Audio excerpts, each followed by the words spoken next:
Muy buenos días, sean todos bienvenidos. Vamos a dar inicio a esta actividad del día de hoy muy importante. Está a cargo del doctor Juan Carlos Sánchez, quien es consultor ambiental de empresas industriales e instituciones. Es profesor jubilado de la Facultad de Ingeniería de la Universidad Central de Venezuela, coganador del Premio Nobel de la Paz en el año 2007 por su contribución a los estudios sobre la carbonatación mineral del CO2 en el panel intergubernamental de expertos en cambio climático de las Naciones Unidas.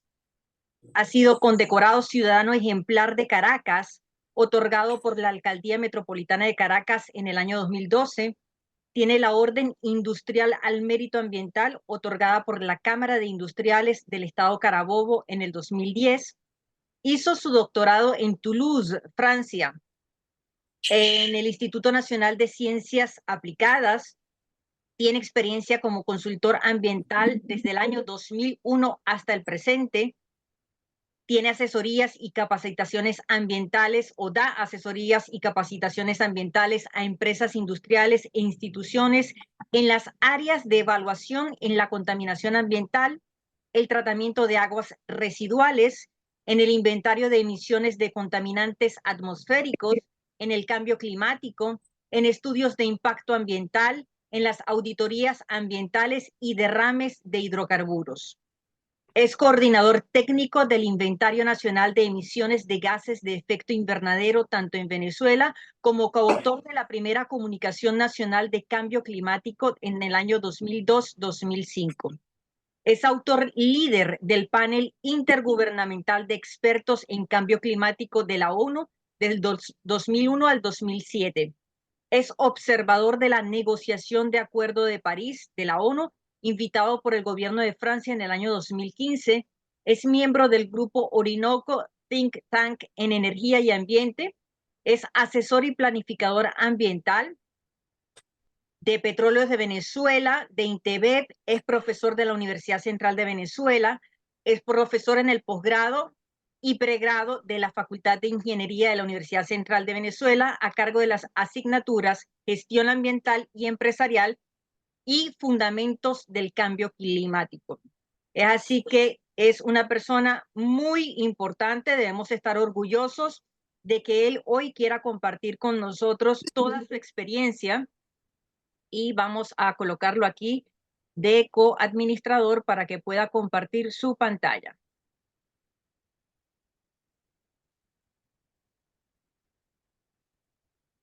Listo, doctor, bienvenido. La sala es toda suya. Muchas gracias, Lorena. Vamos a esperar que suba la presentación.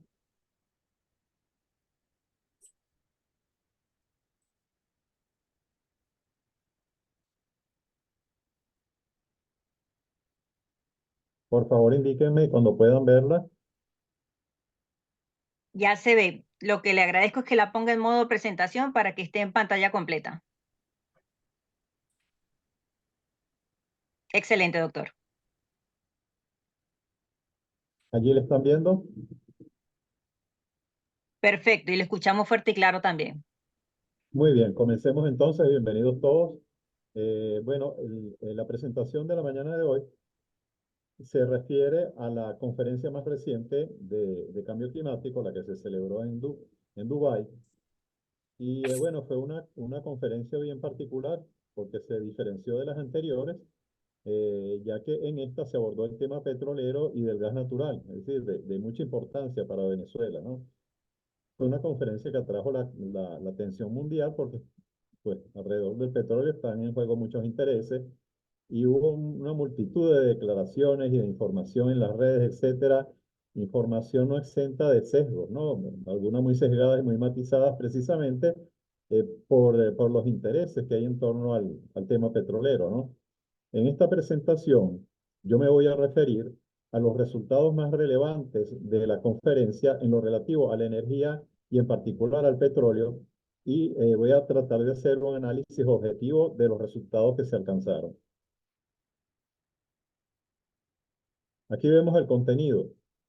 Voy a comenzar recordando los objetivos principales de esta conferencia, Luego voy a analizar los resultados objetivo por objetivo y voy a resumir lo que fue la participación de Venezuela y cerraré la conferencia con un análisis de conjunto, es decir, un análisis global de lo que se logró y lo que no se pudo lograr en la conferencia, reseñando también las próximas reuniones de negociación allí en Naciones Unidas. Antes de repasar los objetivos de la conferencia, yo creo que es necesario mencionar que previamente las Naciones Unidas presentaron un informe con un balance global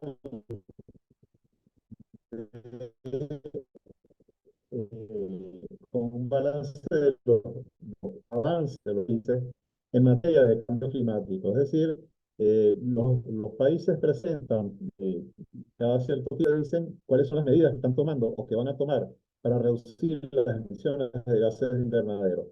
Lo que hizo Naciones Unidas fue reunir toda esa información desde el año 2015, cuando se suscribió el Acuerdo de París, hasta el presente, y elaboró entonces ese balance, ese informe de balance, ¿no? Bueno, ese informe hace un llamado de atención porque los esfuerzos que prometieron los países no son suficientes para alcanzar el cumplimiento del acuerdo. No son suficientes y en consecuencia se va a sobrepasar fácilmente ese límite establecido de aumento de la temperatura mundial de 2 grados centígrados que fue sugerido por la ciencia. Recordemos que ese límite de 2 grados centígrados, eh, bueno, fue establecido para tratar de evitar que se produzca una disminución significativa de la productividad agrícola mundial en muchos países debido a los eventos de sequía prolongada que se espera van a ocurrir.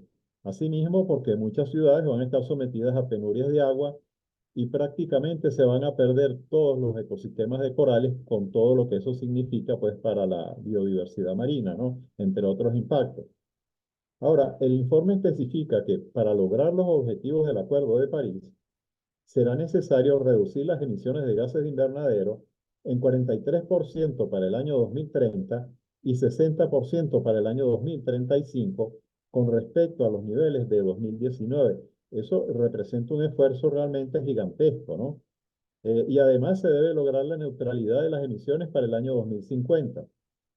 El informe propone entonces, en virtud pues, de lo que está pasando, que se avance en una transición energética hacia el abandono de los combustibles fósiles, con lo que todo eso significa para los países petroleros como el nuestro, ¿no? Y que este abandono de los combustibles fósiles debe hacerse de una manera justa, de una manera ordenada y equitativa, siendo necesario acelerar esa eliminación de los combustibles fósiles en la presente década, ¿no? Es decir, pisar el acelerador, ¿no? Bueno, los objetivos principales que se trazó la conferencia, he escuchado ese informe de Naciones Unidas, en primer término, decidir cómo debe ser esa transición energética para el abandono de los combustibles fósiles, ¿no? Luego, establecer cómo se va a compensar a los países en desarrollo por las pérdidas económicas que sufren climáticos extremos, que son muy destructores de la economía, de la producción agrícola, etcétera. Y entonces, los países pobres pues están pidiendo una compensación y entonces aquí se discutió cómo va a ser esa compensación, ¿no? Luego, apresurar la reducción de las emisiones de metano, que es un gas de invernadero muy potente, ¿no? Es decir, cuando hablamos de metano estamos hablando de gas natural, como las emisiones que tenemos allá en el oriente del país, ¿no? En el centro de Monagas, ¿no? Y asimismo otros gases distintos al dióxido de carbono para el año 2030. Y por último, establecer cuál va a ser el rol eh, de las tecnologías en la transición energética, ¿no? Particularmente la tecnología que captura el dióxido de carbono y lo almacena en el subsuelo y también las tecnologías de hidrógeno azul. Eso lo vamos a ver en detalle más adelante, ¿no? Otros objetivos que se trazó la conferencia fueron decidir si se va a impulsar o no un mercado global de bonos de carbono, establecer metas concretas para la adaptación al cambio climático que deben ser cumplidas para el año 2030 y cómo se va a financiar esa adaptación Y por último, definir el rol que deberá tener la energía nuclear en los esfuerzos de reducción de emisiones. Bueno, en la COP28 se abordaron otros temas, es decir, esa es una reunión que dura 2 semanas, ¿no? Entonces, pues está muy cargada de temas, pero yo me voy a referir solamente a estos que tienen que ver con el petróleo y con la energía, que es el propósito de esta presentación. Veamos primero qué fue lo que se acordó para la transición energética. Bueno, la discusión de este tema fue sumamente polémica. Fue polémica porque ahí se produjeron planteamientos, posiciones como la de los países que son grandes productores y consumidores de petróleo, que fueron criticados, ¿no? Fueron señalados porque estos países dijeron que el petróleo seguirá siendo parte del sistema energético mundial durante bastante tiempo y que la transición debía tener eso en cuenta. Lo cual es cierto. Sin embargo, pues había un conjunto de países que no estaba de acuerdo con eso y que, bueno, exigía que debía, bueno, los países en desarrollo monodependientes del petróleo, como el nuestro, como Venezuela, que es altamente dependiente de su producción petrolera, enfatizaron que a ellos no se les puede pedir que se autoinflijan un suicidio económico con esto de la transición, ¿no? Y también tienen razón, es decir, esto es parte pues de las dificultades que está confrontando la conferencia para avanzar en esto de el abandono del petróleo. Bueno, finalmente lo que se decidió fue hacer un llamado a ir abandonando los combustibles fósiles. Y hago énfasis en esto de hacer un llamado, ¿no? Es decir, que no se adoptó un, digamos, un mandato contundente, sino sencillamente se limitó a hacer un llamado a que se fuera abandonando los combustibles fósiles de manera ordenada, justa y equitativa, y reconocer que sí, que hay que apurarse en la presente década y tratar de cumplir con las emisiones cero neto para el año 2050.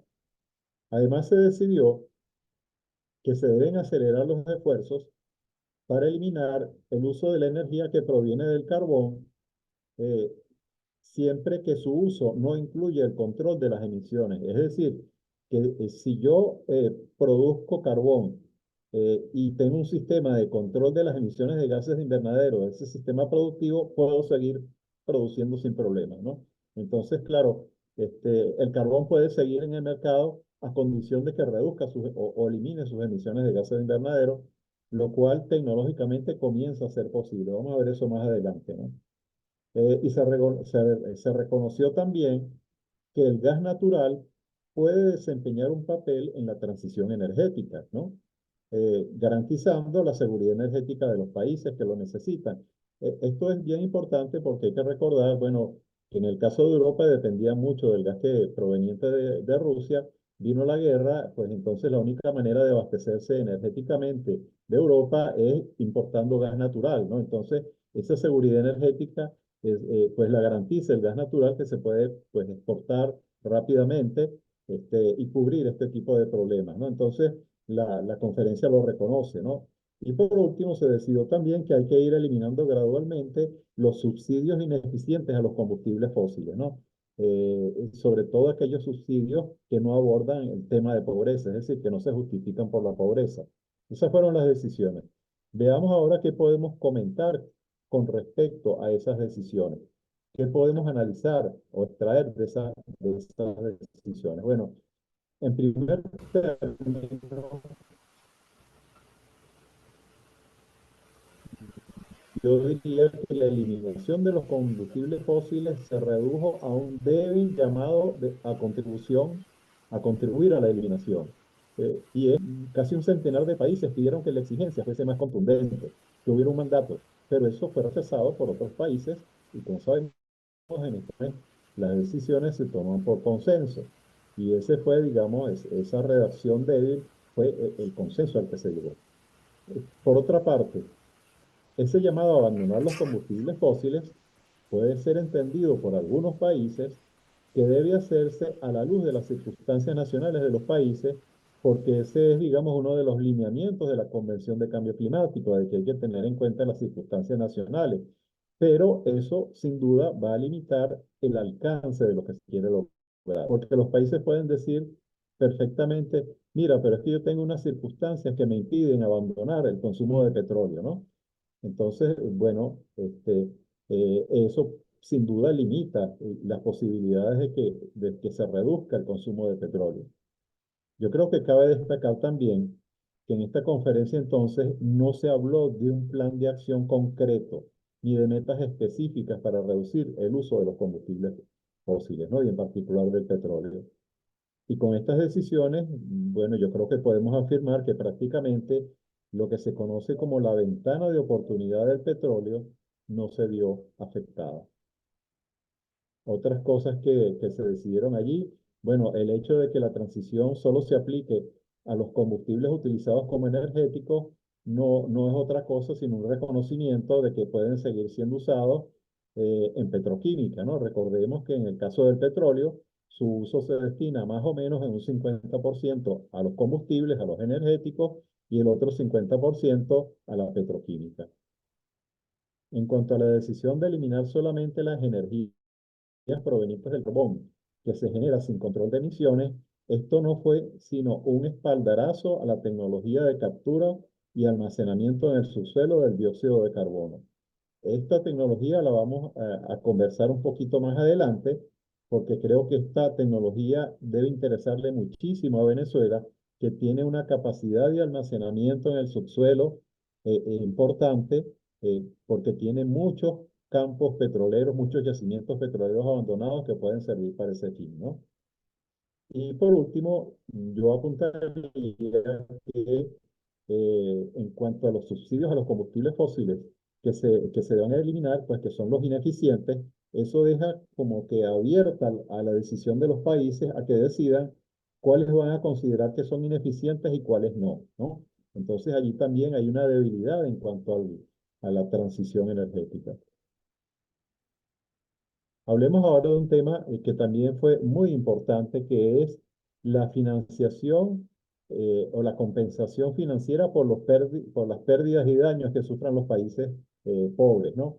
Bueno, aquí se produjo una decisión muy importante que fue la puesta en marcha de un fondo de compensación por las pérdidas y daños que sufran estos países por el cambio climático, ¿no? Y algunos países incluso anunciaron su contribución al fondo por un total de un poco más de casi 800 millones de dólares, ¿no? Cuando, digamos, hacemos el total de todos los que dijeron que van a contribuir al fondo, ¿no? Sin embargo, aparentemente, no todos los países en desarrollo podrán beneficiarse de ese fondo, ¿no? Porque varios países opinaron que debería ser solamente para los países más pobres, no todos los países en desarrollo. Pero al final no se tomó una decisión definitiva al respecto y este asunto queda abierto a la discusión para la próxima conferencia que será en el presente año. Hagamos un análisis entonces en cuanto a este fondo, ¿no? Bueno, existen aspectos que aún no están claros con relación al fondo. Por ejemplo, aún no hay una decisión acerca de si esa compensación será de los daños anteriores o de los daños que sufran los países de aquí en adelante, es decir, a partir del presente, ¿no? Los países desarrollados, que son los que van a compensar, rechazan que se incluyan los daños que ya ocurrieron, porque eso totalizaría un monto gigantesco, ¿no? Una cantidad de dinero enorme. Entonces ellos no están dispuestos a pagar eso, ¿no? Por otra parte, el fondo arranca con un monto demasiado pequeño, un fondo de verdad que mínimo, ¿no? Si se le compara con el costo de algunos desastres que han ocurrido recientemente, por ejemplo, en este momento me acuerdo de las inundaciones en Pakistán en el año 2022, que costó 40.000 millones de dólares, ¿no? Entonces, imagínense, el fondo no llega ni a la décima parte de eso, ¿no? Entonces, claro, la contribución al fondo que fue ofrecida, sobre todo los Estados Unidos que ofrecieron apenas 17, 18 millones de dólares, pues eso se consideró por algunos países como muy poquito, ¿no? Como una miseria, ¿no? Y lo otro es que, bueno, a pesar de que varios países deseaban que este fondo fuera manejado directamente por Naciones Unidas, al final se designó al Banco Mundial y yo creo que es una decisión correcta porque Naciones Unidas, digamos que no tiene la infraestructura para manejar el fondo, ¿no? Mientras que el Banco Mundial pues tiene la experiencia de haber manejado muchísimos fondos en el pasado, ¿no? Bien, las decisiones que se tomaron con respecto a la reducción de las emisiones de metano, es decir, los vertedos del gas natural, principalmente, ¿no? Bueno, aquí se decidió que hay que acelerar la reducción de esas emisiones, es decir, las fugas y venteos para el año 2030. Ahora, este tema se trató, al más de la conferencia, normalmente se destinan 2 días a una reunión de alto nivel, que es la reunión de ministros. En esa reunión de ministros, entonces, se le dio tanta importancia a esto de bajar las emisiones de metano que Naciones Unidas presentó un sistema de alerta y respuesta al metano, el sistema MARS, ¿no? Ese sistema MARS es, digamos, una tecnología satelital con unos sensores en el satélite que detecta las fugas de metano de los países, ¿no? Y lo que piensa hacer Naciones Unidas es detectar en qué países se están produciendo las fugas e informarle a los gobiernos de los países, mira, usted tiene estas emisiones en tal lugar y le va a ofrecer financiamiento para reducir esas emisiones, ¿no? Eso yo creo que le debe interesar a Venezuela por los venteos que tiene de gas natural en el oriente del país. Ahora, en los eventos paralelos se hicieron varios anuncios también con relación al metano. Por ejemplo, el Banco Mundial lanzó un fondo de 250 millones de dólares para donaciones y asistencia técnica a los países en desarrollo que quieran reducir las emisiones generadas por su industria de petróleo y gas. También muy importante para Venezuela este anuncio, ¿no? Porque, bueno, ya lo he repetido varias veces, hay que ver cómo se resuelve el problema de las emisiones que tenemos en el oriente del país.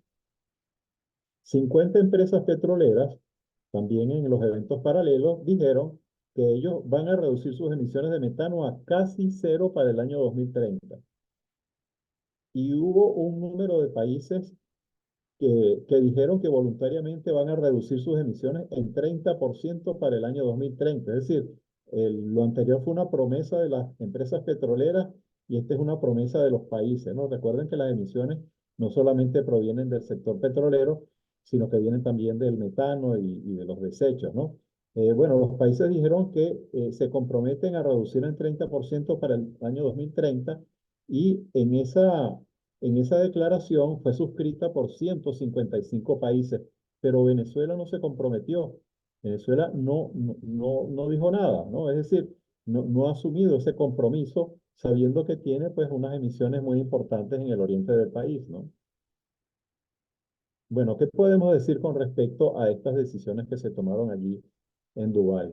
Lo primero es que con respecto eh, al metano, es que, bueno, igualito que con el petróleo, aquí no se adoptaron metas concretas de reducción, solo se dijo que había que reducirlas para el año 2030,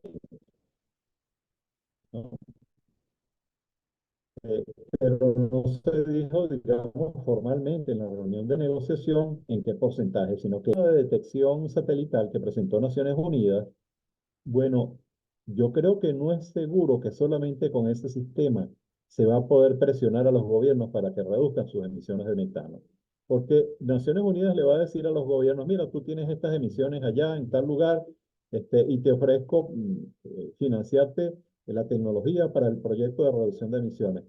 Y bueno, perfectamente los países pueden rechazarlo, ¿no? Porque no están obligados a hacerlo, ¿no? Bueno, y algunos observadores señalaron que lo que está prometiendo las empresas petroleras de reducir sus emisiones no es más que un best practice, ¿no? Un best practice que no es otra cosa sino una práctica habitual en la industria petrolera y que eso no representa nada significativo porque el interés de las empresas petroleras es que no ocurran esas fugas porque eso es una pérdida de dinero, ¿no? Eso es realmente una fuga de una materia prima importante como lo es el gas natural. Entonces, que las empresas digan que van a reducir casi a cero sus emisiones de metano no es sino una práctica habitual de la industria petrolera y por eso algunos países opinaron que eso que estaba ofreciendo la industria petrolera no es nada significativo, ¿no?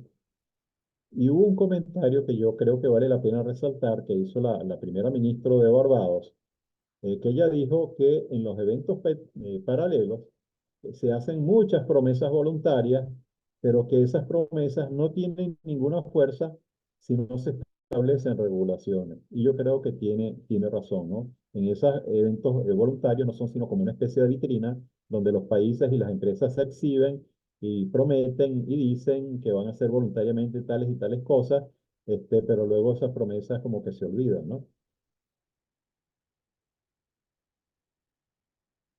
Con relación a las decisiones sobre las tecnologías neutras en emisiones, se acordó, bueno, una aceleración de la adopción de los sistemas energéticos de cero o bajas emisiones para mediados del siglo. ¿En qué consisten esas tecnologías? Bueno, específicamente aquí se refiere a las tecnologías de aprovechamiento de la energía renovable, a la tecnología nuclear y a la tecnología de captura y almacenamiento subterráneo de dióxido de carbono, que deberá ser utilizada para los sectores industriales donde es difícil reducir las emisiones, ¿no? Y asimismo, bueno, impulsar la producción de hidrógeno con bajas emisiones, es decir, el hidrógeno verde y el hidrógeno azul, ¿no? Bueno, los Estados Unidos, al respecto, indicó que ellos ya están promoviendo la tecnología de almacenamiento subterráneo, ¿no? Con una ley que aprobaron allá recientemente, que es la Ley de Reducción de la Inflación, la IRA, y que sus principales empresas petroleras ya están desarrollando proyectos, ¿no? Es decir, lo que dijo los Estados Unidos es que ellos ya están adelantando ese tipo de proyectos. Y el instituto que promueve esas tecnologías informó que actualmente están operando 41 instalaciones, otras 26 están en construcción y otras 325 están en desarrollo. Estas son cifras, digamos, a escala mundial, ¿no? Y eso muestra, digamos, el avance que tiene el desarrollo de esta tecnología que, como sabemos, está apenas empezando, ¿no? Está empezando, pero es sumamente interesante. ¿Qué podemos decir al respecto? Bueno, al respecto habría que recordar que la Agencia Internacional de Energía informó que para lograr ese objetivo de neutralidad de carbono en el año 2050 es necesario que se pueda almacenar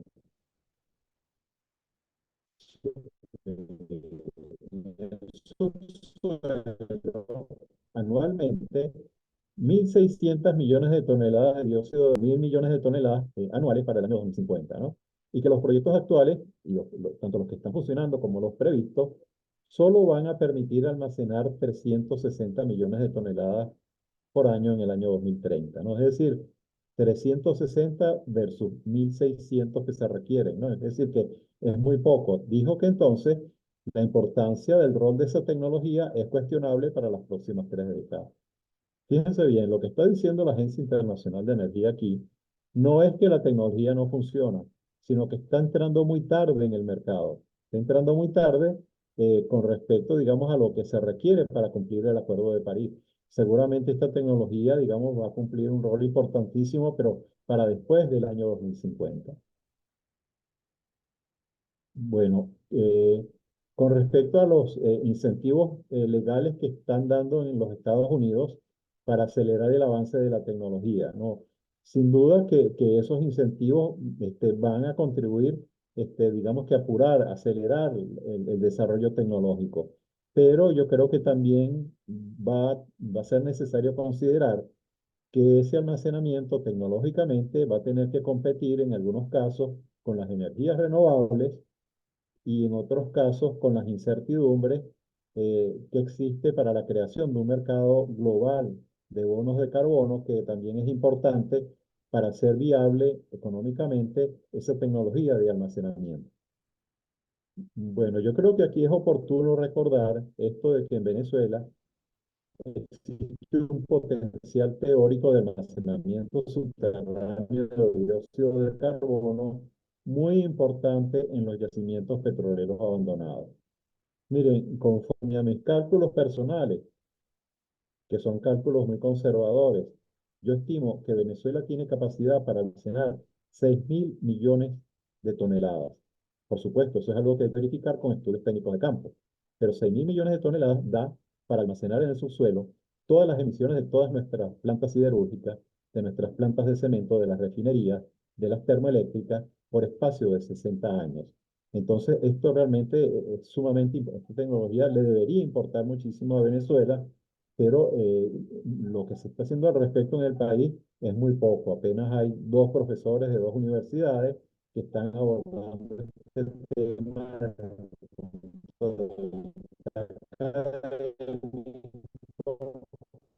Yo no sé qué están haciendo los de Venezuela al respecto, pero la que nos ocupemos y que nos interesemos más por esta tecnología. Hablemos ahora del mercado de bonos de carbono, ¿no? El mercado global. Bueno, muchos países, países desarrollados y países en desarrollo, esperaban avances significativos en la concepción de este mercado global, pero se prefirió posponer la negociación de este tema para la próxima conferencia, la que se va a hacer debido a que se han detectado una serie de ilícitos cometidos en los mercados voluntarios con fondos que fueron asignados a proyectos y luego los proyectos no se realizaron, ¿no? O se asignaron fondos a proyectos con la promesa de que iban a generar una cierta cantidad de bonos y la cantidad de bonos previstos fue mucho menor que la que estaba, digamos, la que se pensaba que iba a generar, ¿no? Entonces, claro, esos ilícitos han, digamos que, causado problemas en la aceptación del mercado global de bonos de carbono, ¿no? Sin embargo, Estados Unidos anunció una iniciativa muy interesante porque ellos están, digamos, incentivando al capital privado, es decir, al capital de empresas privadas, para que ese capital vaya a países en desarrollo que vendan los bonos de carbón a empresas estadounidenses. Es decir, si por ejemplo aquí en Venezuela alguien desea desarrollar un sistema de energía eólica, ¿no? Unos aerogeneradores, puede ir sencillamente a estas empresas norteamericanas y decirles, mire, yo tengo este proyecto, financiemelo y yo le vendo los bonos, es decir, le vendo la reducción de emisiones, de tal manera de que el capital privado venga a Venezuela y entonces, bueno, se pueda realizar el proyecto, ¿no? Esta iniciativa de los Estados Unidos es muy clara en el sentido de que solamente va a financiar proyectos de descarbonización del sector eléctrico. Está dirigido solamente al sector eléctrico. Entonces, empresas americanas muy grandes como Amazon, Walmart y McDonald's ya dijeron, ya están inscritas en la iniciativa. Y países como Chile, Nigeria y Filipinas también dijeron que sí, que ellos están dispuestos a vender los bonos. De nuevo, aquí hay una oportunidad interesante para Venezuela, que tiene, digamos, su sistema eléctrico en muy mala situación y que podría parcialmente, digamos, resolver sus problemas con energías renovables que pueden ser perfectamente financiables con una iniciativa de esta naturaleza si es que nos interesamos en esto, ¿no? Bueno, ¿qué podemos decir con respecto a las decisiones del mercado de los bonos, ¿no? Bueno, esos mercados, tanto los que están reglamentados como los que son voluntarios, funcionan desde hace ya 2 décadas, ¿no? Y en esas 2 décadas le aportó beneficios a los países en desarrollo en términos de atracción de inversiones y de creación de empleos, ¿no? Prácticamente todos los países latinoamericanos le han sacado provecho a los bonos de carbón, menos uno, Venezuela. ¿Por qué? Porque Venezuela los rechazó por motivos ideológicos desde la época de Chávez, ¿no? Bueno, actualmente, hay que decirlo también, esos mercados no son tan atractivos en este momento porque el precio de los bonos se desplomó debido precisamente a los ilícitos que mencioné anteriormente, ¿no? Pero basta con que la conferencia dé algunas señales de querer impulsar un mercado global para que los precios de los bonos vuelvan a subir, ¿no? Entonces, en esto hay que estar muy pendiente. Entonces, a futuro, bueno, sigue existiendo optimismo en que ese mercado se va a crear, eh, pero este es un tema, yo sé que es sumamente complejo, casi que es un tema de especialistas, este, y que da para un foro por sí mismo, ¿no?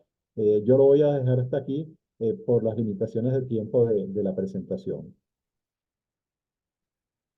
Voy a referirme ahora al tema de la adaptación al cambio climático que también nos debería interesar, ¿no? Porque esto es cómo vamos a hacer para que los eventos climáticos extremos nos afecten lo menos posible, ¿no?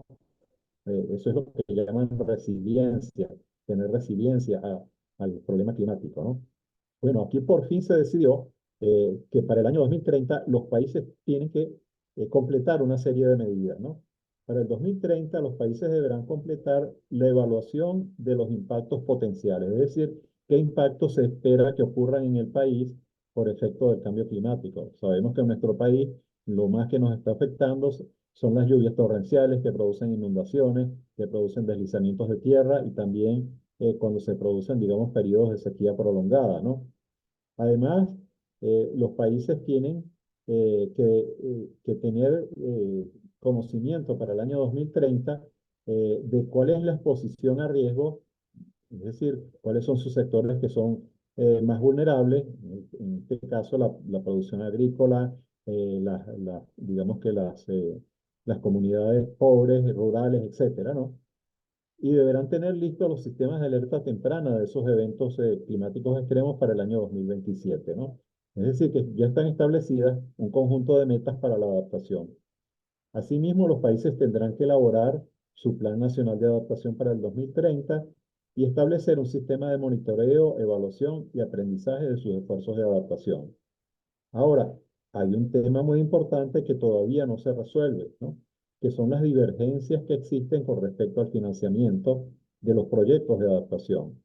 Los países desarrollados solo ofrecen a los países en desarrollo 40.000 millones de dólares al año, mientras que los países en desarrollo requieren 400.000 millones de dólares al año, 10 veces más. Entonces, en esto, pues, no ha habido todavía un acuerdo y las negociaciones van a continuar, ¿no? ¿Qué podemos decir al respecto? Bueno, yo diría que las divergencias acerca del financiamiento, no solo de la adaptación, porque los proyectos de mitigación es lo mismo, es decir, no hay suficiente financiamiento, ¿no? Para los países en desarrollo. Y esto, bueno, es motivo de frustración y de pérdida de confianza entre los países desarrollados y los países en desarrollo. Y esta pérdida de confianza es algo que se viene arrastrando en las últimas reuniones de negociación, ¿no? Y es porque las promesas que se hicieron en el pasado, promesas que hicieron los países desarrollados, no las cumplieron. Y en el presente, pues no hay entendimiento con respecto a los montos que habría que acordar, ¿no?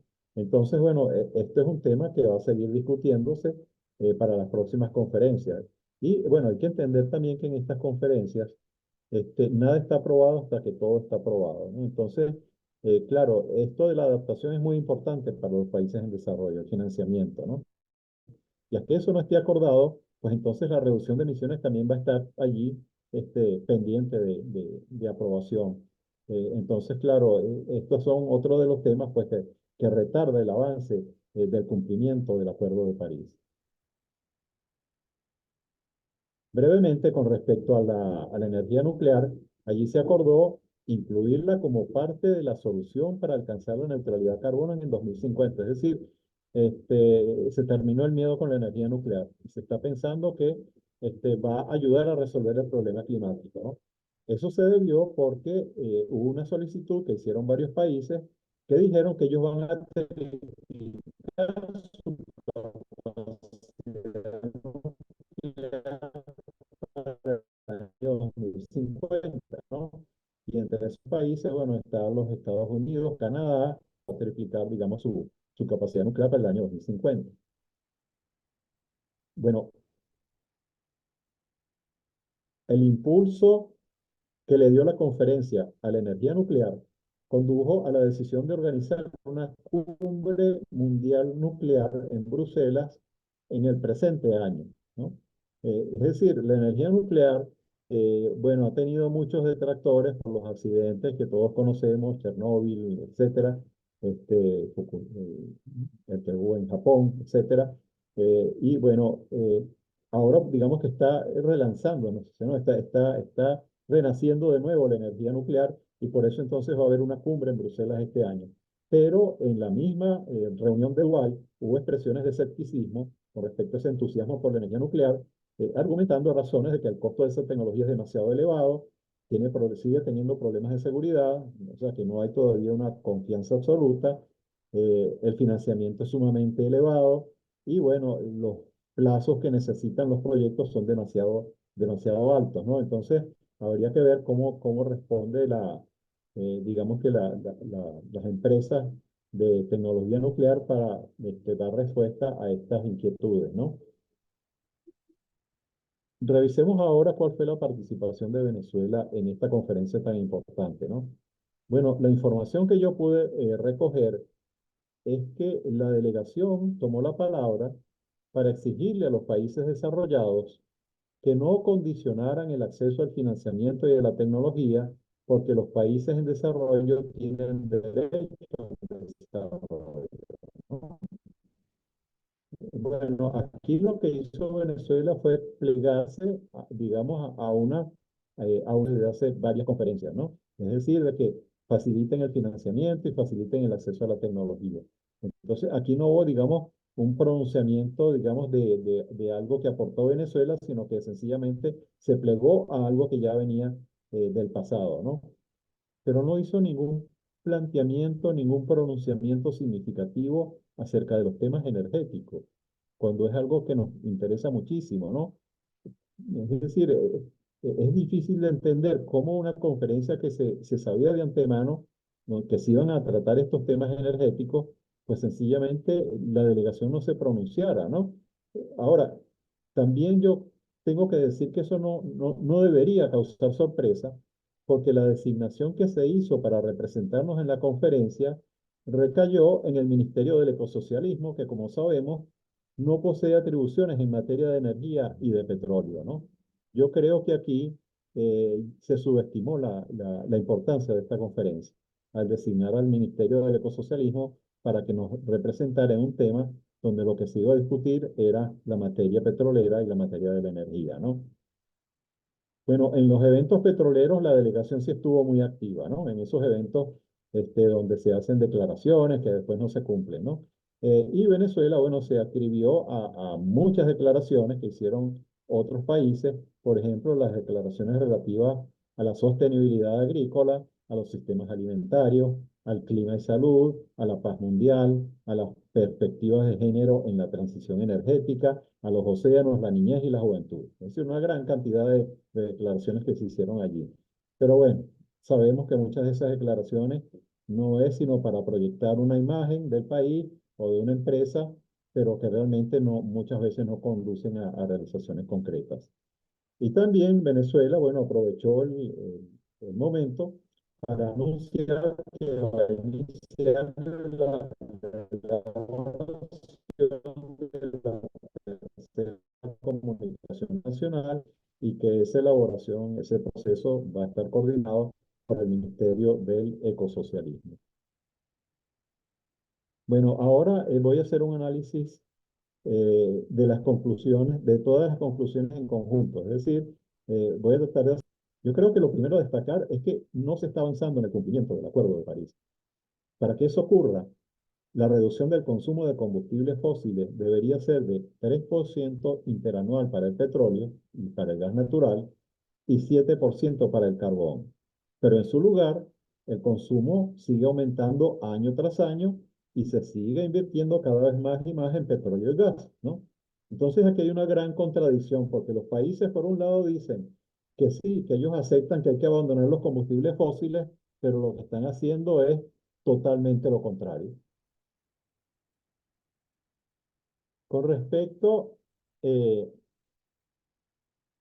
al abandono de los combustibles fósiles, bueno, no hubo contundencia en la exigencia de reducir ese consumo de energía fósil, ¿no? Como lo vimos en la presentación, ¿no? Con respecto al petróleo, no se fijaron restricciones, limitaciones o prohibiciones en la exploración y explotación de yacimientos. Y con respecto al gas natural,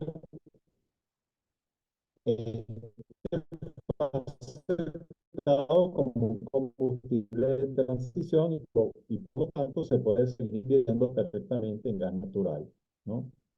Asimismo, habrá que reducir las emisiones y los verteos de metano, pero no se acordaron objetivos ni metas concretas. Se dijo que hay que reducir, pero no hay metas concretas, ¿no? En suma, yo creo que estas son, digamos, las decisiones que me llevan a afirmar que la ventana de oportunidad del petróleo quedó totalmente intacta.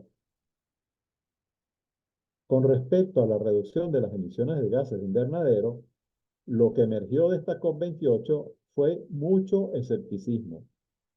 Mucho escepticismo porque con recomendaciones y llamados a los países no se va a lograr la reducción de las emisiones. Eso no es suficiente. Se requiere que se establezcan metas concretas,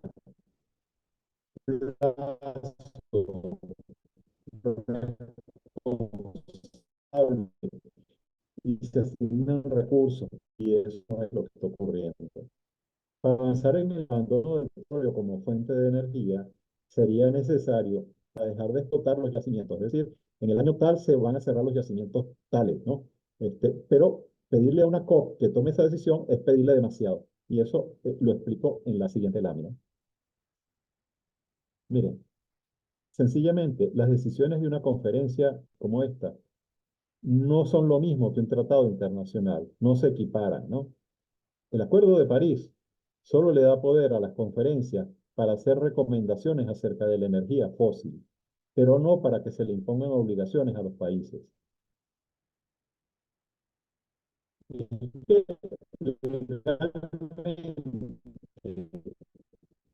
La decisión de avanzar con una transición energética no obliga a ningún país a reducir.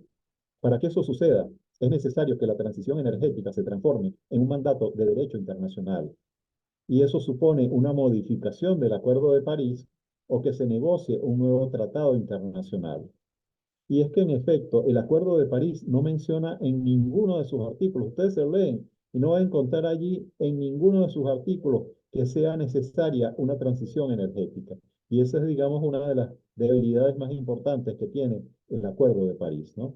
Entonces, no se está avanzando y no se va a avanzar. Y bueno, voy a cerrar la conferencia con algunas de las declaraciones que se hicieron después que terminó la reunión, ¿no?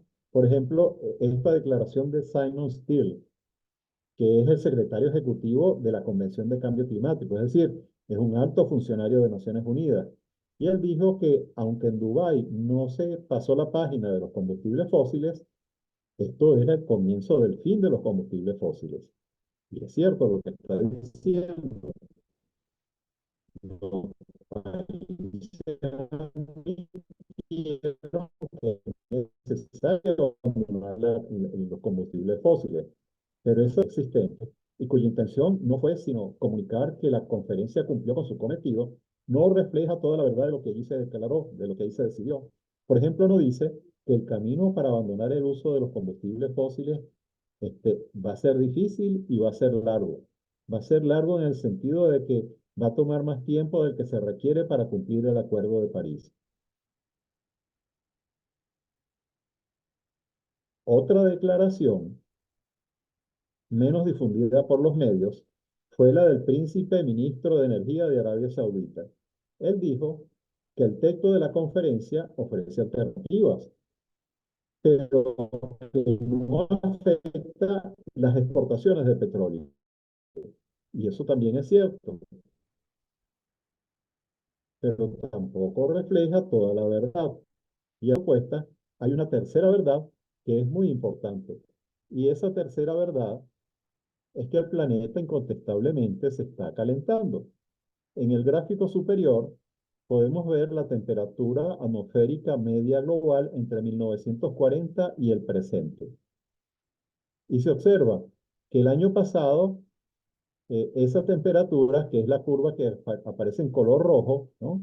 La temperatura atmosférica el año pasado no solamente estuvo muy por encima del promedio, sino también que fue mayor a todas las temperaturas medidas en el pasado, desde el año 2040, perdón, 1940. El otro gráfico que está en la parte inferior no muestra exactamente lo mismo, pero para los océanos, es decir, la temperatura promedio de los océanos igualito. La curva en azul muy superior a todo lo que se ha registrado en el pasado. Entonces, claro, hay, digamos, una demostración incontestable de que el planeta se está calentando, ¿no? Y miren por dónde va la curva en el presente año, ¿no? Es decir, está subiendo aceleradamente la temperatura. Con estos dos gráficos yo creo que podemos afirmar que si bien pudiese estar comenzando el fin de los combustibles fósiles, el cambio climático ya comenzó. Es decir, la reducción de los combustibles fósiles apenas va a comenzar, pero el cambio climático ya sacó la delantera, ¿no? Por supuesto que eso deja, pues entonces, una pregunta abierta. La pregunta es, entonces, si las conferencias de cambio climático no pueden detener el problema, ¿qué lo va a detener? ¿No? Y yo creo que esa es una pregunta que todavía no tiene respuesta. Cualquier respuesta que se pueda dar en este momento es absolutamente especulativa, ¿no? Entonces es una pregunta que está totalmente abierta. Las próximas conferencias serán este año en Azerbaiyán, al final del presente año, y luego tendremos otra en Brasil en el año 2025, donde se va a abordar el tema de la deforestación, importante para nosotros, ¿no? Y también en esa conferencia los países tendrán que presentar un nuevo informe de contribución comprometiéndose a aumentar todavía más la reducción de sus emisiones de gases de invernadero. Gracias a todos por su atención.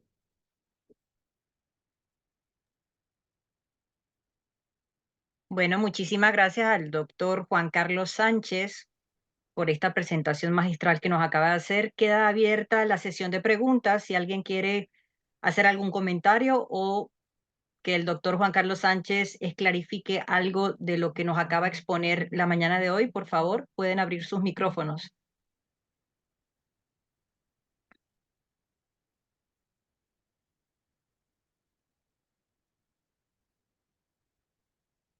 Bueno, por ahorita no veo. Doctor, a mí como microbióloga que soy, sé que existe una gran cantidad de microorganismos que producen muchísimo metano. Pregunto, en este tipo de conferencias, de reuniones, ¿se ha hablado sobre este tópico? Porque sé que existen microorganismos que producen metano, pero también existen microorganismos que se encargan de degradarlo. ¿Han hablado a propósito de esto en alguna de esas conferencias? No, que yo sepa, no se ha tocado ese tema, pero es probable que sí se esté tocando en el tema perdón, en la conferencia sobre protección de la biodiversidad. Porque, claro, hay temas, digamos, que interrelacionan las dos conferencias, ¿no? La de biodiversidad y la de cambio climático. Y entonces se toman decisiones de cuáles temas van a biodiversidad y cuáles temas van a cambio climático. Y yo creo que es probable, no estoy seguro de que esto se esté abordando en el tema, digamos, de la protección de la biodiversidad, pero habría que, digamos, que buscarlo, yo no lo sé. Sí, porque yo creo que si nos enfocamos solamente en los países productores de petróleo, bueno, sé que hay una producción importante, sin embargo, no es la única fuente. Entonces, el problema no se va a acabar. Tendríamos que enfrentar el problema desde diferentes ángulos para poder alcanzar esas metas. De hecho, no creo que lleguemos nunca a esa producción cero de metano, sabiendo que no solamente se produce metano a nivel mundial únicamente por el uso de combustibles fósiles. Es totalmente cierto lo que estás diciendo, Lorena, es correcto, ¿no? Y de hecho, uno de los, digamos, de las dificultades más grandes de las emisiones de metano de los sistemas agrícolas, los sistemas de producción de alimentos, es precisamente eso, ¿no? Que el suelo tiene bacterias que generan metano y bacterias que consumen metano, ¿no? Entonces, hacer ese balance no es tan sencillo, eso pues es digamos, un quebradero de cabeza para los científicos que estudian el tema de los suelos, ¿no? Pero sí, ciertamente hay todavía mucho que investigar en estos temas, ¿no? Sí, porque por ejemplo nosotros tenemos a nivel microbiológico lo que se llama la bioremediación, que es justamente utilizar los microorganismos para atacar este tipo de problemas. Entonces sé que hay bacterias que son metanotróficas, es decir, les gusta el metano, lo degradan, lo metabolizan y lo eliminamos. No es tan Cierto, sencillo, pero sí se puede hacer. correcto, no es tan sencillo, pero en algunos casos sí se puede hacer, ¿no? De lo que se conoce, ¿no? De lo que se conoce. Adelante, Niurka, tienes tu micrófono abierto, después le damos el pase a Eduardo Yáñez. Muy buenos días. De verdad que muy buena su exposición. Muchísimas gracias. Tengo una cierta inquietud. Tenemos un problema, ¿verdad? Que es la emisión de los gases y todo esto. Y tenemos el otro problema que nosotros como países subdesarrollados, aquellos que queremos luchar en contra de, necesitamos a veces financiamiento y como usted estaba explicando, si entendí bien, estamos en una cuestión de que digamos que los recursos o el financiamiento no está siendo aprobado para esta zona. ¿Cómo haríamos en ese caso? Por ejemplo, las fundaciones que tienen proyectos de energía eólica, energía alternativa, ¿cómo harían en este caso? Si tiene algún Bueno, conocimiento. ciertamente, sí, tienes razón, Mirka. Ciertamente, hay mucha competencia por ese financiamiento, porque el financiamiento es escaso, o sea, no es todo lo que todo lo que se necesita, ¿no? Como dije en la presentación, ¿no? Entonces, claro, los países que están mejor preparados, países en desarrollo, para acceder a esos fondos, son los que han, digamos, avanzado en tener, digamos, una infraestructura institucional dentro del país que se encarga del tema del problema climático. Yo creo que ese es una de las mayores barreras que tenemos en el país para acceder a ese financiamiento internacional, ¿no? Porque es mucho más expedito el financiamiento cuando se puede lograr a través de las instituciones que cuando, digamos, un determinado laboratorio quiere, digamos, obtener financiamiento sin pasar por el gobierno nacional, ¿no? Entonces, eso es una de las dificultades que tenemos en el país, ¿no? Y lamentablemente yo creo que ahí, si tratamos de analizar ese problema, no en detalle, pero ver de dónde proviene esto, es porque el petróleo nos creó a nosotros como una especie de facilismo. Nosotros nunca en el pasado hemos recurrido tanto al financiamiento multilateral para investigación, este tipo de cosas, ¿no? Sí conseguíamos financiamiento pero no como otros países. Entonces, los países del resto, los vecinos de Latinoamérica, por ejemplo, tienen realmente un conocimiento y una facilidad para accesar a los financiamientos multilaterales y internacionales, porque lo vienen haciendo desde hace mucho, mucho tiempo, y tienen los contactos establecidos. Nosotros, pues, no estamos retrasados en esto, ¿no? No es fácil, eh, hay que hacer el esfuerzo. Es decir, aquí la única forma de conseguir y de competir por ese financiamiento es tener instituciones competentes que puedan tocar las puertas y decir, sí, mira, aquí estos proyectos que son los que realmente tenemos que llevar adelante porque van a lograr estas metas, ¿no? Entonces, ese mensaje no está llegando a las instituciones financieras internacionales. Y hasta que ese mensaje no llegue, pues bueno, el financiamiento no va a venir, ¿no? Eso es como yo entiendo.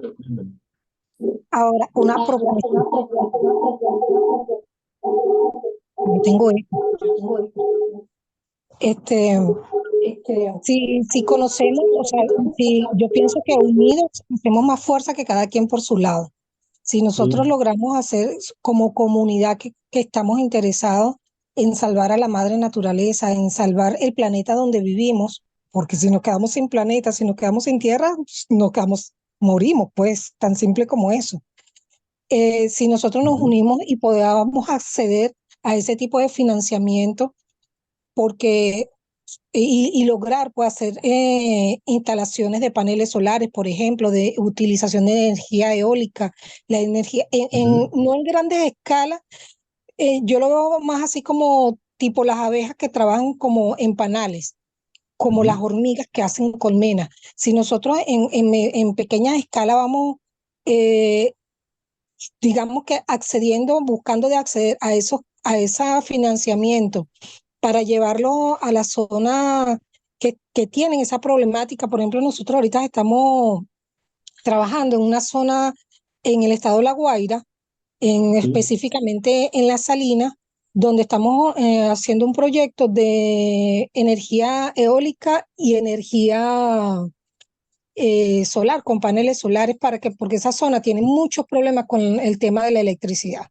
sí, Pero como por supuesto necesitamos financiamiento para poder hacer en las instalaciones, porque también es una zona que tiene pocos recursos. O sea que la única alternativa es que tendríamos que irnos al gobierno nacional, o hay otras alternativas que podríamos sugerirle a la comunidad, porque ya logramos organizar a la comunidad, se le ha dado las clases, o sea, ya estamos montados sobre la parte, digamos, técnica, operativa del proyecto, pero nos falta la parte del financiamiento para lograr alcanzar los objetivos. ¿A Bueno, qué, sí. en este caso, por ejemplo, a qué entidad podríamos nosotros dirigirnos? Mire, yo no tengo los detalles, pero sí hay formas de conseguir financiamiento directamente, primero a través del gobierno de Francia, ¿no? Porque el gobierno de Francia de vez en cuando hace llamados a proyectos. ¿Por qué? Porque están interesados en los bonos, ¿no? E incluso la Comunidad Europea en Venezuela también de vez en cuando abre sus periodos para recibir ese tipo de propuestas de proyectos, para financiarlos, ¿no? Lo que hay que estar pendiente de esos llamados, ¿no? Y menciono esos dos casos, digamos que son los que yo, digamos, he recibido en el pasado alguna información de que esto ocurre, ¿no? Puede que existan otros, ¿no? Pero sí existen formas, digamos, de interactuar directamente con gobiernos de otros países. Es decir, aquí pues no estoy hablando de las instituciones multilaterales, del Banco Mundial ni del Banco Interamericano de Desarrollo, porque allí sí habría que pasar a través del gobierno central. Pero sí hay formas de hacerlo directamente cuando uno, digamos, tiene un proyecto bien diseñado, bien, digamos, bien armado, que tiene bien establecido la reducción de emisiones que se va a lograr, digamos que los beneficios en cuanto al desarrollo local que se van a alcanzar, si están bien estipulados, se puede conseguir ese desarrollo y el Ok, financiamiento. muchas gracias. Ok, tiene la palabra Eduardo y después viene Yasmín. Presidenta, yo estoy levantando la mano en varias oportunidades. Mi nombre es Johnny Márquez. Ok, profesor doctor Johnny Márquez, por favor, haga su pregunta. Bueno, antes que nada, felicitar a Juan Carlos por la excelente conferencia.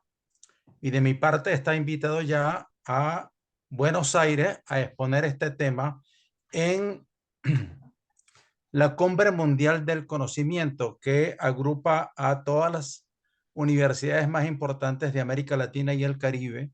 Esto va a ser en el mes de abril.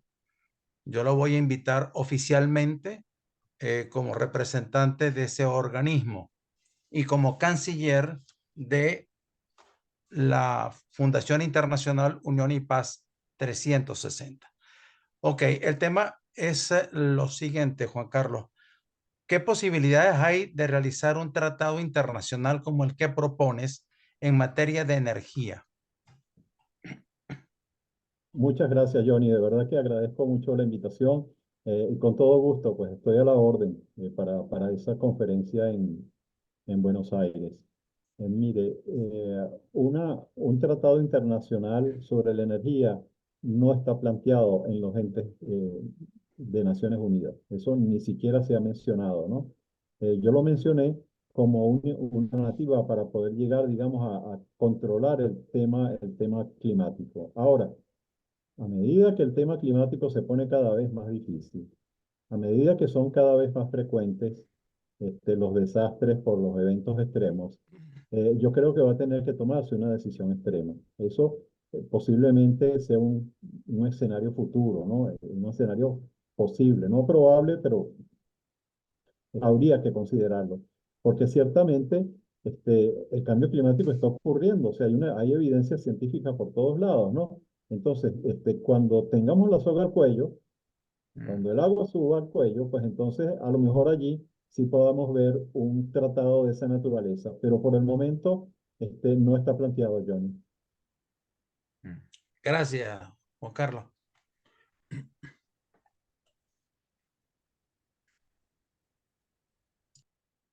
Gracias al doctor, profesor Johnny Márquez, por esa gran invitación a nuestro doctor Juan Carlos Sánchez, que siempre aporta tanto valor, ambos, para la sociedad y para el mundo. Eduardo Yáñez, por favor, abre tu micrófono y después le damos el paso a Yasmín Fulop.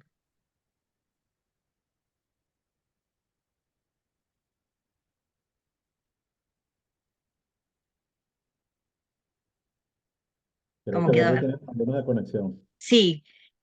Yasmín, ingeniero Yasmín Fulop, por favor, su pregunta para el doctor Juan Carlos Sánchez. Hola Juan Carlos, oye, agradecido por esa exposición que siempre es muy, o sea, clarifica mucho sobre todo lo que es el cambio climático, o lo que afecta, pues, los combustibles fósiles y toda la acción del humano sobre el cambio climático. Ahora, yo no sé qué piensas tú sobre este problema que hay ahorita en Europa, sobre las protestas estas que han tenido las plataformas agrarias, y algunas involucran a la Agenda 2030. ¿Qué piensas tú sobre eso? Bueno, ese problema lo que refleja es lo difícil que es el problema climático desde el punto de vista social, ¿no? Porque, bueno, allí lo que yo entiendo es que los agricultores están protestando por dos cosas, ¿no?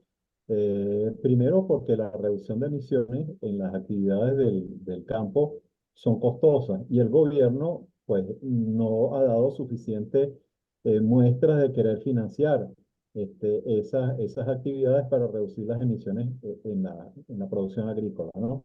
Y el otro problema que está ocasionando la protesta es por ciertos tipos de plaguicidas que utilizan los agricultores, que, bueno, hubo la intención de prohibirlos en Francia, ¿no? Realmente en toda Europa. Y la prohibición de esos plaguicidas, entonces, encarece muchísimo la producción agrícola y los agricultores no están, digamos, a aceptar esa prohibición, ¿no? Entonces, es muy complejo compatibilizar todo esto que digamos que tiene que ver con la estabilidad del clima, pero también, digamos, con la parte social, ¿no? Es decir, con el sostenimiento de la actividad agrícola de una manera, digamos, que sea sustentable. Es decir, que no solamente provea todos los alimentos que requiere toda la sociedad, sino que además, digamos, que los agricultores puedan sobrevivir, ¿no? En esa situación, ¿no? Es una decisión compleja, ¿no? Que hay que estudiarla muy bien y que es diferente para cada país, ¿no? Claro, el asunto es que eh, Francia es un gran productor de productos agrícolas, incluso exporta varios rubros. Eso es importante para la economía francesa. Ellos están también interesados en mantener, digamos, los costos bajos, poder competir internacionalmente. Entonces es un problema que tiene muchas aristas, ¿no? Y que tienen que sentarse muchas veces, por eso es que hacen esas reuniones con mucha agencia para tratar de llegar en un tema, digamos, que tiene tantas aristas, ¿no? No es sencillo, ¿no? No es para nada sencillo. Sí, Adelante. definitivamente no es sencillo. Gracias por tu respuesta. Gracias al ingeniero Yasmín Fulop. Adelante, Eduardo Yáñez, por favor. Buenos días, ahora sí me escuchan. Fuerte y Sí, claro. te escuchamos bien. Chévere, gracias. Bueno, en primer lugar, de más está decirlo, pero es agradecer a Juan Carlos y felicitarlo por su extraordinaria presentación, como siempre. Eh, Al igual que muchas de estas cosas que se pretenden con el COP, que genera muchas oportunidades para unos y compromisos para otros, igualmente, por ejemplo, en mi caso, y creo que en el de todos los que estamos acá, es un gran privilegio tener a Juan Carlos aquí hablándonos de estos temas. No todos tenemos la oportunidad de dirigirnos a un premio Nobel, y gracias a Dios por eso, que tenemos la dicha de contar contigo, Juan Carlos. Mis felicitaciones por siempre y un gran abrazo.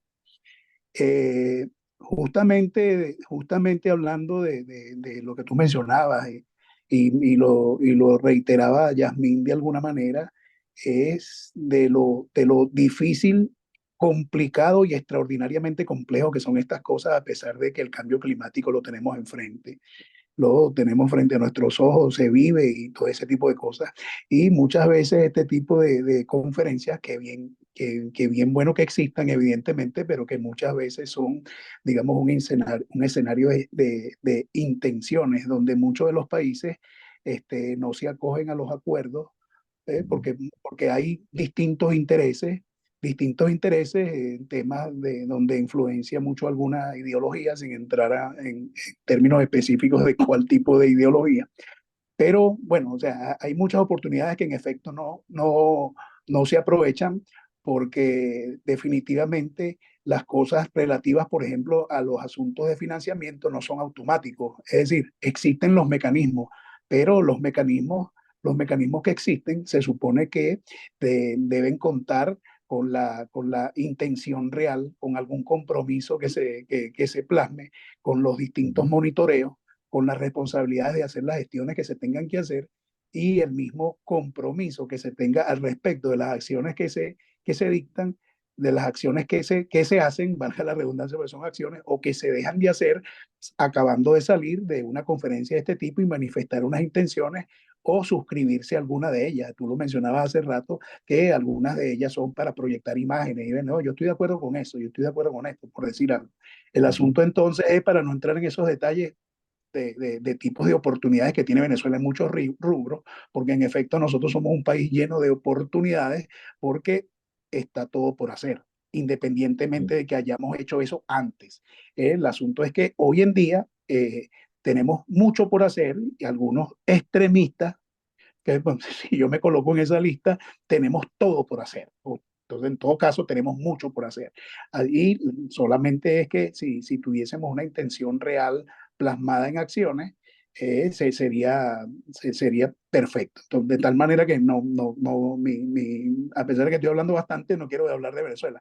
Lo que sí me gustaría es que me dijera, Juan Carlos, si están tus posibilidades, de que cuando se menciona los países desarrollados y los países subdesarrollados, por ejemplo, hay dos paquetes, es muy complicado ubicar a uno al otro, no porque no se sepa cuáles países son o no son, sino lo que sí me gustaría saber es que dentro de los países desarrollados, cuál de ellos o cuáles de ellos son los que están dominando en términos de acciones y de acercamiento a las metas que plantea la conferencia, y un poco para saber a los efectos de que como si estuviéramos haciendo un benchmarking, qué es lo que hacen esos señores, qué es lo que hacen esos países, de tal manera que tienen acceso y tienen intenciones y están logrando cosas, independientemente de la cuantía, sino que si se está trabajando, porque dado lo difícil, muchas veces no se logran las metas que se pretenden, pero se está trabajando en eso. Y eso es más positivo, diciendo de alguna manera, de aquellos que estamos estancados o todavía pensando en cuándo tenemos que arrancar, así tengamos, como decía anteriormente, los mecanismos enfrente. Entonces, de esos países desarrollados, simplemente me gustaría saber, digamos, dos o tres países que serían el modelo, la referencia en su lucha por definitivamente atender el cambio climático y que se sepa que están logrando cosas en términos concretos. ¿Es posible, mi estimado doctor? Oye, muchas gracias, Eduardo, por tus generosas palabras. Y sí, con respecto a tu pregunta, eh, claramente quienes llevan la delantera, digamos, en cuanto a iniciativas para frenar el cambio climático, Europa, principalmente los países europeos y los países nórdicos, ¿no? Y dentro de Europa yo diría que Inglaterra, Francia, Alemania se ha caído un poco, ¿no? Alemania hace mucha publicidad con respecto a sus energías renovables, pero Alemania todavía queda muchísimo carbón, ¿no? Alemania, las emisiones de Alemania siguen siendo muy elevadas, ¿no? España ha hecho también avances significativos con las fuentes renovables, y los países nórdicos han avanzado muchísimo con la electrificación del transporte, sobre todo. Digamos que del lado occidental es la región donde más circulan vehículos eléctricos, y han hecho también mucho trabajo con respecto a sus plantaciones forestales, ¿no? Allí es donde digamos, está el núcleo, donde se están desarrollando tecnologías y conocimiento para enfrentar el cambio climático. De este lado, digamos, los Estados Unidos tienen una posición ambivalente con esto, ¿no? Porque los Estados Unidos producen mucho petróleo, con esto de la tecnología del fracturamiento de los yacimientos, del fracking. Ellos son los que están abasteciendo de gas a Europa en este momento, ¿no? Por la cuestión de la guerra, ¿no? Aprovecharon el momento de oportunidad. Y Estados Unidos es hoy por hoy el país que más produce petróleo en el mundo, ¿no? Entonces, paralelamente con esto, ellos están también tratando de desarrollar su energía renovable, sus tecnologías en cuanto a fuentes solares y eólicas, pero tienen pues esa posición que es aparente. Y además, las políticas en los Estados Unidos cambian dependiendo de si está mandando el Partido Republicano o el Partido Demócrata, ¿no? Entonces ahí no hay un avance, digamos, consolidado como el que uno observa, por ejemplo, en Europa, ¿no? Que tiene metas concretas, metas, digamos, comunitarias para distintos horizontes de tiempo, y están avanzando, ¿no? Hay algo que sí, que se está haciendo también muy interesante, que tiene mucho que ver con la energía, con lo que llaman la economía circular, ¿no? Que creo que es un tema que debería ocuparnos en el futuro, ¿no? Porque el tema de la economía circular tiene que ver mucho con lo que llaman la química verde, ¿no? Es decir, que se ha desarrollado desde los años finales de los 80, diría yo, pero digamos que ha avanzado muchísimo en los 90 y en el presente siglo, técnica nueva en la cual se está tratando de desarrollar toda una gran cantidad de productos petroquímicos, no del petróleo, sino de los desechos agrícolas en general y material, digamos, orgánico en general, ¿no? Y realmente es un esfuerzo de la química orgánica, ¿no? Y nuevamente, es decir, esto que estoy diciendo me lleva, digamos, a algo que yo repito en muchas de mis conferencias, y es que para avanzar, los conocimientos básicos en química, matemáticas y física son fundamentales. No se pueden olvidar. Uno puede pretender que sencillamente con tecnología de la información va a avanzar. No, el avance está en el conocimiento de lo básico que es física, química, matemáticas y biología. Si usted no avanza en eso, no puede pretender que su país va a avanzar, ¿no? Entonces, el avance en la química verde, está muy desarrollada en los Estados Unidos. Los Estados Unidos tienen, déjeme recordar la cifra, alrededor de 130 biorefinerías, que son estas refinerías que no manejan petróleo, sino que manejan material agrícola y desechos. Y con eso producen combustibles y producen también una gran cantidad de productos petroquímicos. Ese es el futuro para cuando decidamos abandonar el petróleo, ¿no? Y claro, nosotros en nuestro país tuvimos, no sé qué queda de eso, pero tuvimos excelentes escuelas de química en nuestras universidades, pero excelentes de primer nivel, ¿no? Lamentablemente muchos profesores se fueron, otros ya están jubilados y hay que volver a retomar eso, ¿no? Porque yo creo que parte del futuro también de la solución del problema climático pasa por esa economía circular y pasa por esa química verde, ¿no? Pero bueno, ese es otro tema que ojalá podamos tratarlo en otra conferencia. Bueno, muchísimas gracias, Juan Carlos, por tu extensa respuesta bien satisfactoria. Sin embargo, voy a aprovechar otra colita y preguntarte en el mismo sentido, pues ya me dijiste lo que más aportan. Y para el caso de América Latina, por ejemplo, dentro de lo poco, ¿quién se acerca más a esos compromisos y logros? Claramente Uruguay y Chile, y están movidos por la sencilla razón, digamos, de que en el caso de Chile, ellos no tienen combustibles fósiles, es decir, no tienen yacimientos de petróleo, tienen yacimientos de carbón y tienen gas solamente allá en el sur de Chile, ¿no? Muy, muy al sur.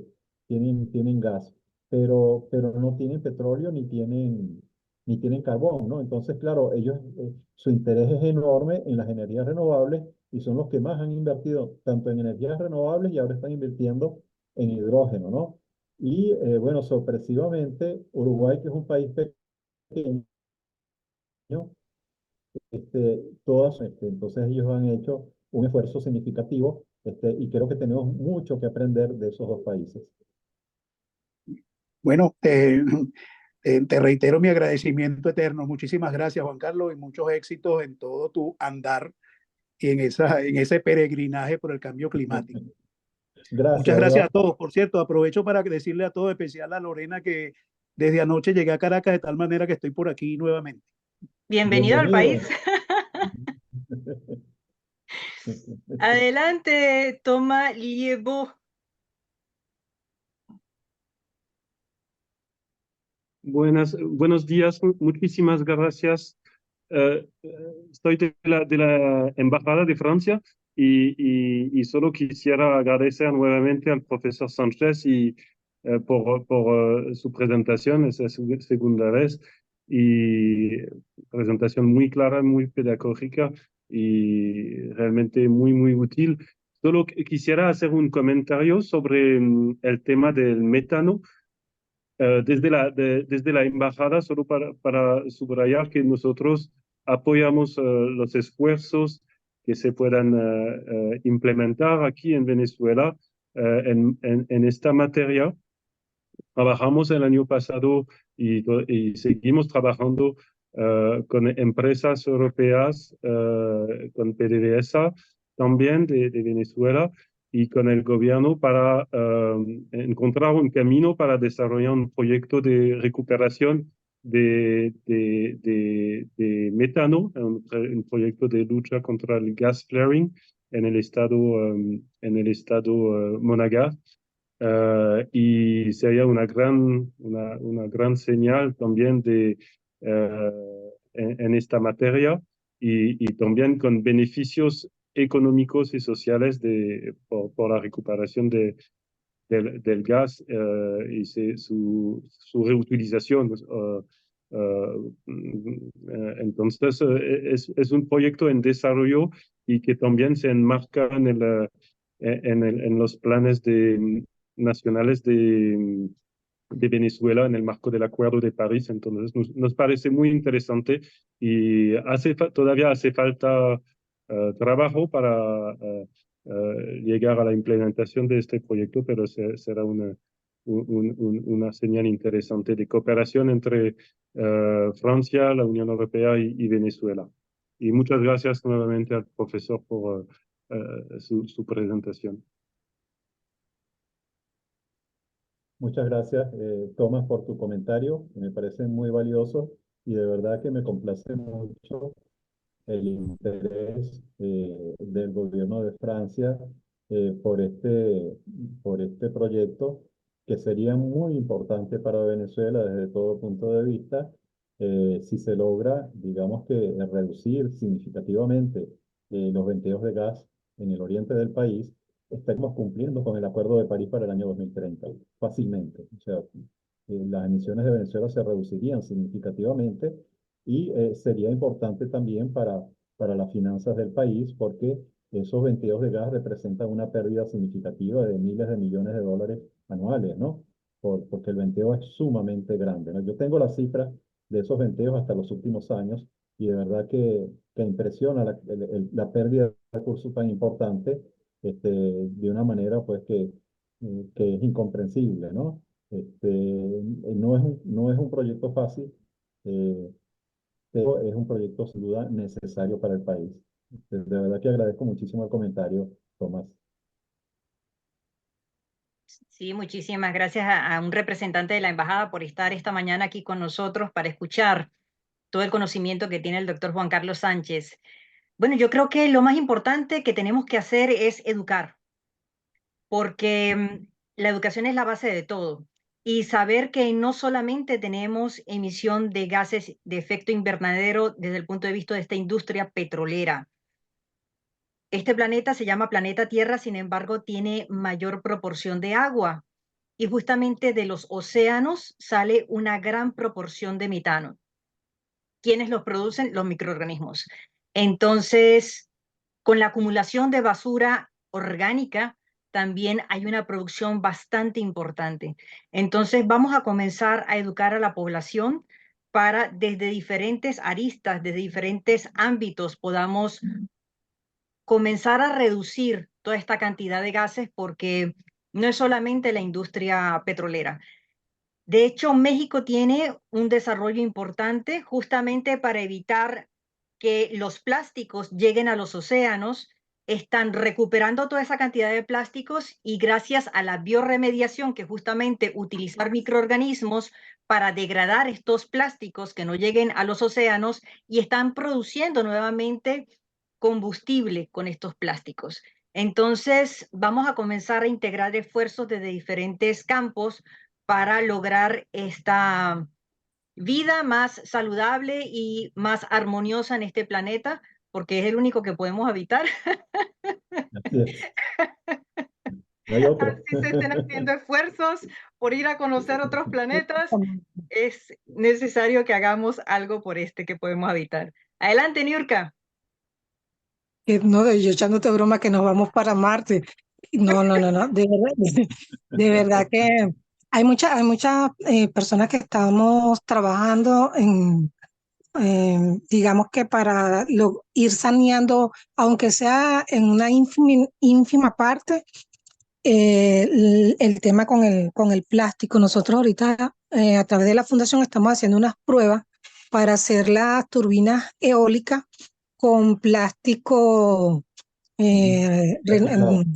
reciclado, exactamente. Con plástico reciclado y hacer las bases para todo lo que es la instalación de paneles solares y todo eso con puro material reciclado. Esa es una de las cuestiones que estamos haciendo nosotros como fundación. Entonces yo pienso que si cada uno pone un granito de arena, y me encanta participar con ustedes que son, yo lo veo así como los dioses míos, que tienen bastante conocimiento al respecto. Y yo creo que algo podemos hacer. Por algo se comienza y que algo podemos hacer. Tengo mi fe puesta en eso. Seguro Con que el sí, permiso Niurka. de la Muchísimas gracias. presidenta, su permiso, presidenta, quería informarle a Niurka que para la presentación de proyectos, la delegación de Europa está en la calle Orinoco de la urbanización Las Mercedes. Ahí está a mitad de cuadra la delegación europea para la formulación de proyectos.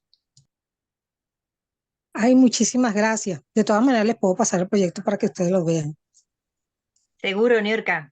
Me lo pasa Yo y yo creo que, lo hago llegar al doctor Juan Carlos Sánchez y al doctor Johnny Márquez. yo creo que esas iniciativas como la que nos está mencionando Niurka, hay que darlas a conocer, ¿no? Porque son ejemplos, son ejemplos. Y de verdad que, bueno, yo que he sido profesor por tantos años, hay mucha inquietud en la juventud venezolana por estos temas. Y yo creo que, bueno, que cuando existe, pues, una iniciativa como esta, hay que darla a conocer. Yo creo que eso vale la pena. Sí, de hecho, la fundación está formada por, digamos que la persona más adulta somos una compañera que es licenciada en contabilidad, mi persona que soy ingeniero en el área de informática, mi hijo que está estudiando ingeniería de petróleo y él siente cierta preocupación por todo eso de las emisiones de gases y eso, una muchacha que es médico. O sea, hicimos como un equipo multidisciplinario para atender a las comunidades y poderles llevar el conocimiento a las comunidades, porque yo creo que el conocimiento es una de las cosas que nos puede hacer libres. Reutilizar todo ese material que se desecha en las playas y en eso para hacer, por ejemplo, las señalizaciones en las calles, en las avenidas, eh, con material reciclado, llevarle la parte de los paneles solares, la energía eólica a toda esa zona costera que de verdad que el problema allí eléctrico es bien fuerte, es bastante fuerte, duran a veces hasta una semana sin electricidad. Wow, una semana sin electricidad. Terrible, sí. Si no hay energía, no se puede hacer nada. Si no hay energía, no hay desarrollo. Así es. Bueno, Y es que muchísimas. Adelante, Niurka. que es lo que nosotros discutimos en las mesas de trabajo, que hacemos es que la energía, si nos vamos al principio, la energía siempre se transforma y hay que buscar de transformar y mejorar lo que tenemos sin destruir tanto la naturaleza. O sea, más bien tenemos que ayudar a la naturaleza por la cantidad de animales. Por ejemplo, en estos días estaba viendo la cantidad de focas que han encallado en la zona sur hacia Sucre, aquí mismo en Venezuela, ciertas cuestiones que se están dando con los animales. Si nosotros destruimos la naturaleza, destruimos el planeta Tierra, nos vamos a vivir para Marte. Vayan recogiendo las maletas. Está bien. Bueno, ¿alguna otra pregunta más? Sí, por favor. Adelante, Quisiera- de ingeniero Beatriz García.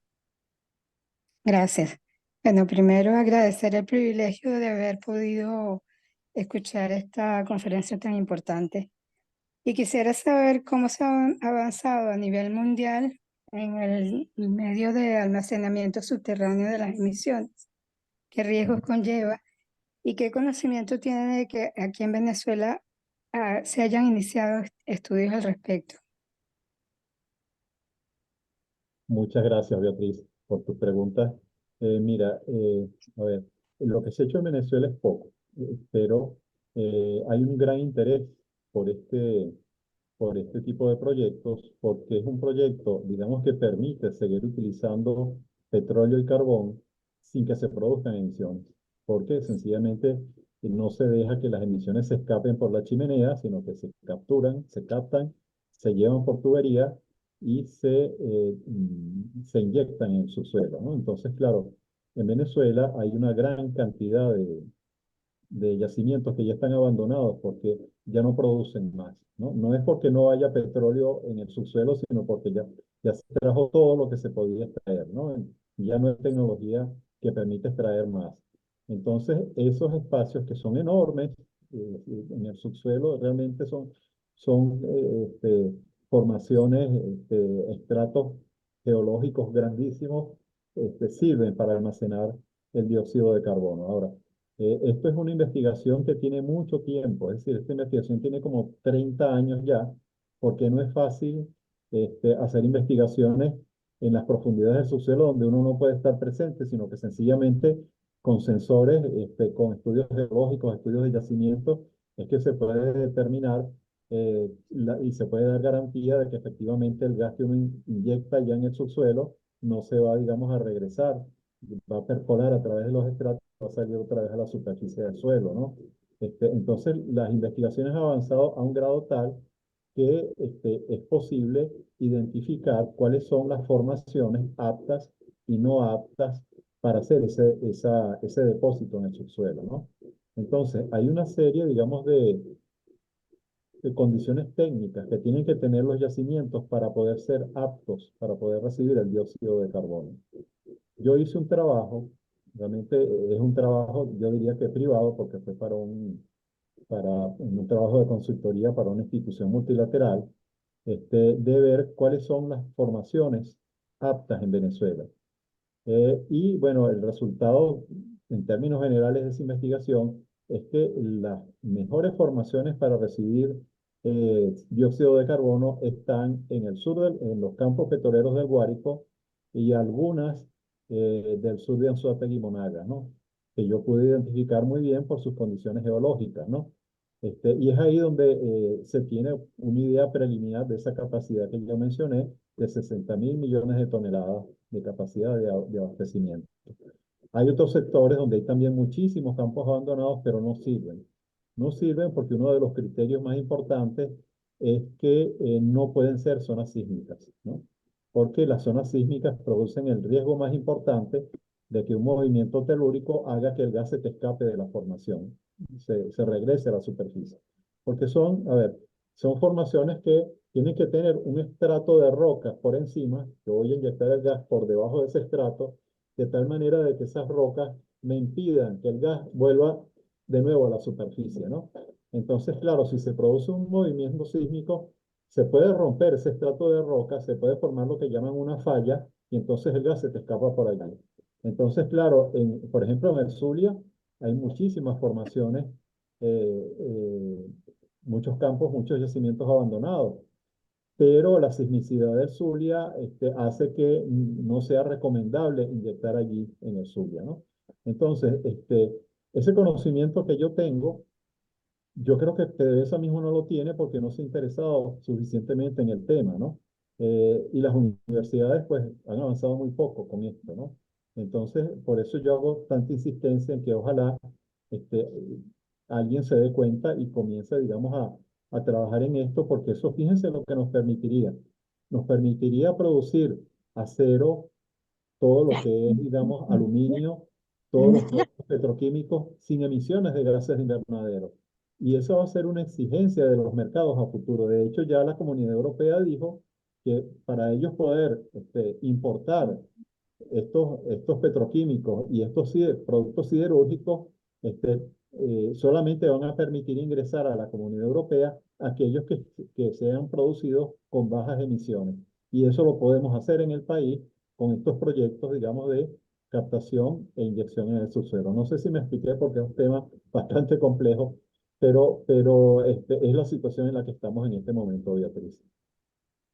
Sí, muchísimas gracias. Realmente somos privilegiados de poder contar con su intervención, que dedique el tiempo para compartir con nosotros sus experiencias. Muchísimas gracias. No, a todos ustedes por su gusto, por su interés y por estar presentes, ¿no? Bueno, de verdad, honrados y agradecidos, doctor, por habernos ilustrado la mañana de hoy con sus conocimientos y su presencia. Muchísimas gracias a todos los asistentes, pues sin ustedes, lamentablemente, no existirían estos espacios. Gracias a la Sociedad Franco-Venezolana de Ingenieros y Científicos por llevar esta información. La vamos a cargar directamente en el canal de YouTube de la sociedad para que muchas otras personas que no tuvieron la oportunidad de estar esta mañana con nosotros la puedan ver a posteriori. Muchísimas gracias. Excelente, gracias a todos.